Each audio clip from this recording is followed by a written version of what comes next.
Hi friends, welcome back to my YouTube channel Krishna law classes.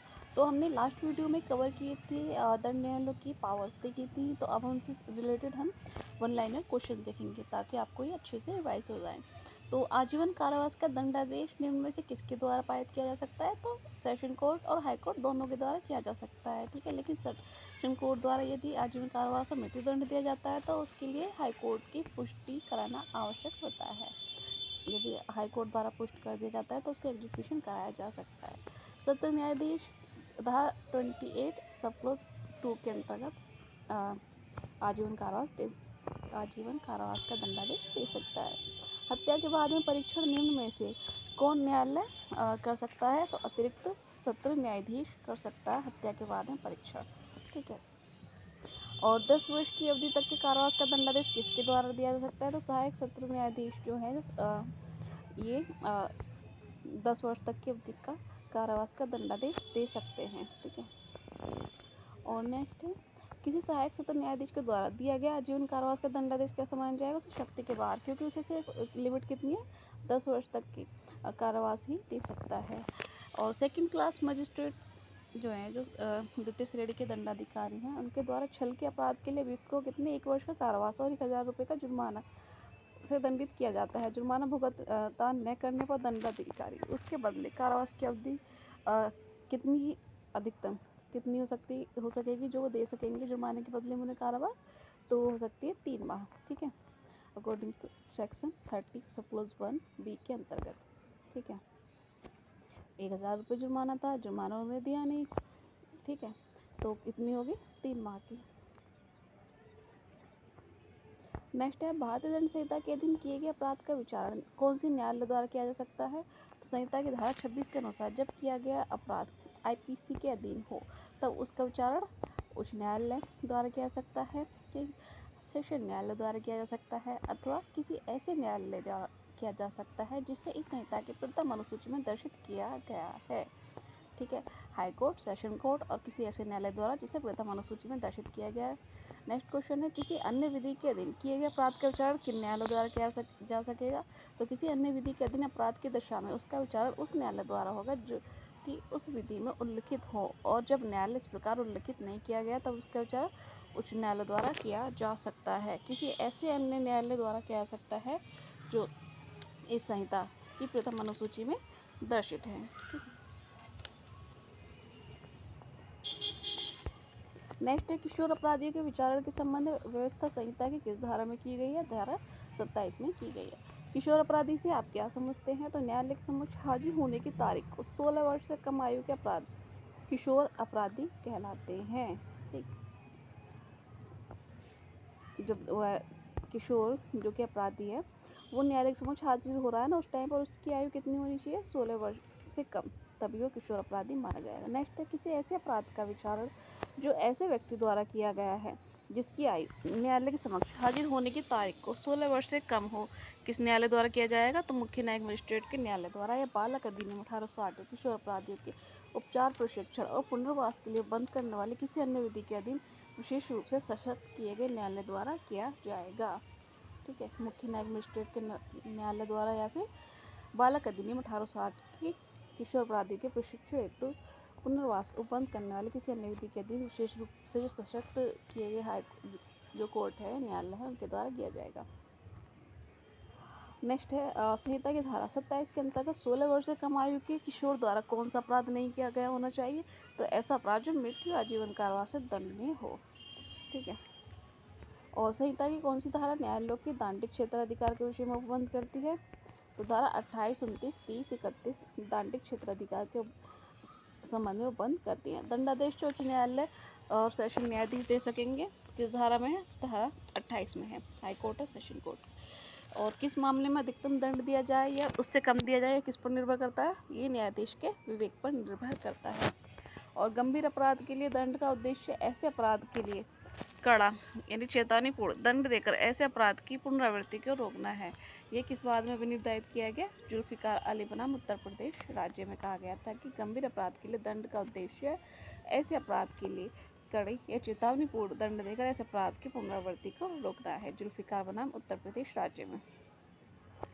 उच्च न्यायालय का दंड क्षेत्राधिकार क्या है? तो उच्च न्यायालय विधि द्वारा प्राधिकृत कोई भी दंडादेश दे सकता है। हाईकोर्ट पर कोई भी लिमिट नहीं है, चाहे वो आजीवन कारावास हो, मृत्युदंड हो या छोटे से छोटा या बड़े से बड़ा अपराध हो, हाईकोर्ट दे सकता है।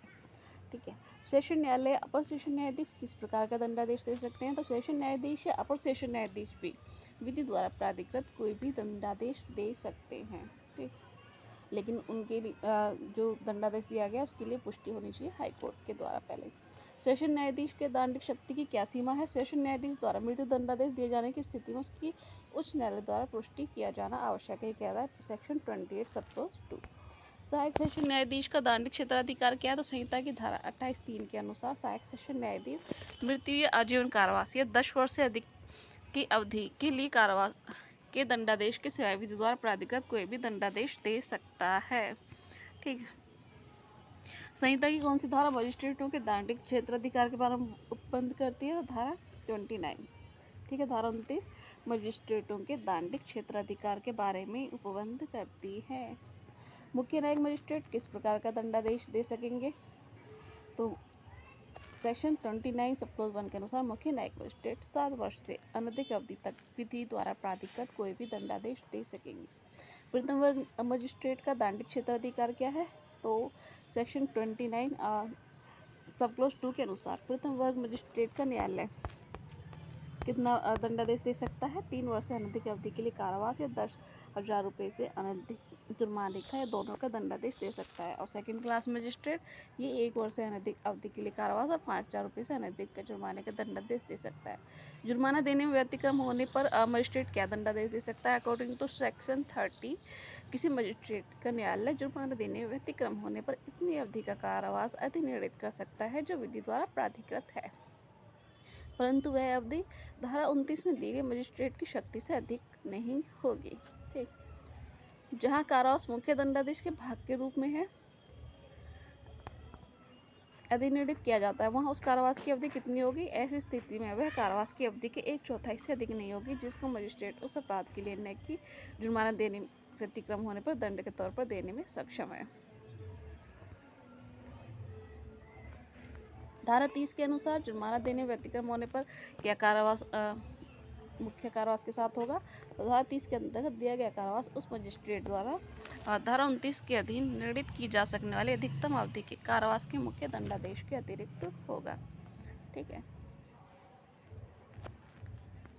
नेक्स्ट है धारा 31 में क्या उपबंध है? तो इस धारा के अनुसार यदि किसी व्यक्ति पर एक या अधिक धाराओं का आरोप है तो सबके लिए अलग अलग सजा भोगी जाएगी जब तक कि अन्यथा निर्दिष्ट न हो। ठीक है।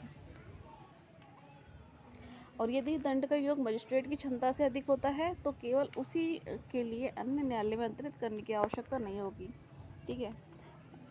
मतलब कि मान लीजिए उसकी क्षमता से ज़्यादा है मजिस्ट्रेट की, जैसे कि फर्स्ट क्लास मजिस्ट्रेट 3 वर्ष तक की अवधि का कारावास देने के लिए प्राधिकृत है, और यदि वो 4 वर्ष का तो ये इसके लिए जरूरी नहीं होगा कि वे अन्य न्यायालय को अंतरित करे, स्वयं भी कर सकता है। और अपील के संबंध में यदि जोड़ने से कारावास की अवधि अधिक होती है तो अपील हो सकेगी। ठीक। इकट्ठा 14 वर्ष से अधिक की नहीं होगी, मतलब कि वह दुगनी तक का कारावास दे सकता है। ठीक है। जैसे फर्स्ट क्लास मजिस्ट्रेट को 3 वर्ष तक की और 6 वर्ष तक का दे सकता है, लेकिन किसी भी उसमें वह 14 वर्ष से अधिक की नहीं होगी। जबकि अपराध केवल जुर्माने से दंडनीय है, तब जुर्माना न अदा करने पर कारावास की प्रकृति की अवधि क्या होगी? तो संहिता की धारा 30 के प्रकाश में यदि अपराध केवल जुर्माने से दंडनीय है तब जुर्माना न अदा करने पर कारावास की प्रकृति सादा होगी, ये कह रहा है सेक्शन 30। यदि जुर्माना 1 से 50 रुपये तक है तो कारावास की अवधि 2 माह होगी, और 50 से अधिक और 100 रुपये तक है तो 4 माह होगी। यदि जुर्माना 100 रुपये से अधिक है, कितना भी है, तो 6 माह की होगी, इससे अधिक नहीं। ठीक। न्यायाधीश और मजिस्ट्रेटों की शक्तियों को उनके पद उत्तरवर्तियों द्वारा प्रयोग किया जा सकना किस धारा में है? तो ये धारा 35 में। संहिता के अध्याय 4 धारा 36 से 40 में वरिष्ठ पुलिस अधिकारियों की शक्तियाँ, धारा 36 में जनता द्वारा मजिस्ट्रेट और पुलिस अधिकारियों की सहायता किए जाने के संबंध में आबद्धता, धारा 37। वारंट निष्पादक की सहायता 38। जनता द्वारा कुछ अपराधों की सूचना कर दी जाना, सेक्शन 39 बताया गया। और ग्राम के मामलों में नियोजित अधिकारियों का रिपोर्ट के कर्तव्य, धारा 40 के में वो बंद किए गए हैं। तो ये थे आज के कुछ प्रश्न उत्तर, तो आई होप आपके लिए यूज़फुल रहेंगे। तो तब तक के लिए धन्यवाद। Thanks for watching.